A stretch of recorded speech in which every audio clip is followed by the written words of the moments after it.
Être hôtesse de la ville de Bruxelles, ça signifie quoi? Mais mon Dieu, c'est un rôle malgré tout qui est fort agréable. En principe, nous sommes ici à Bruxelles pour accueillir et recevoir les étrangers, pour les aider, les dépanner dans les problèmes les plus divers, essayer de leur procurer le plus de confort, le plus de facilité dans leur séjour dans notre capitale.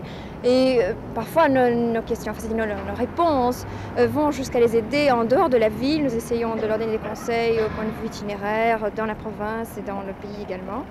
Quand vous leur montrez aux étrangers la ville de Bruxelles, qu'est-ce que vous leur montrez tout d'abord?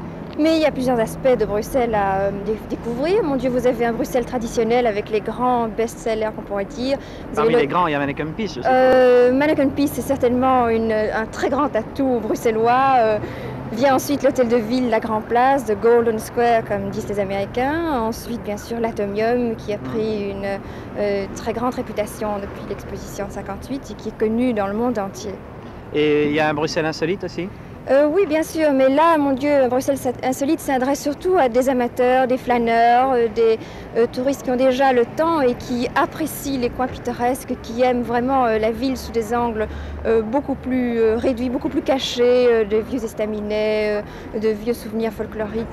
Parmi les touristes, est-ce qu'il y en a qui ont le temps de flâner? Oui, vous avez malgré tout, parmi les touristes, vous avez des Français qui viennent du Nord, vous avez des Néerlandais, des Allemands, on dit pas loin de la frontière, et qui se donnent la peine de vraiment explorer notre pays, et qui se donnent la peine de rester parfois même plusieurs jours à Bruxelles, qui visitent les musées à fond, qui voient les choses vraiment par la petite lorgnette très sérieusement.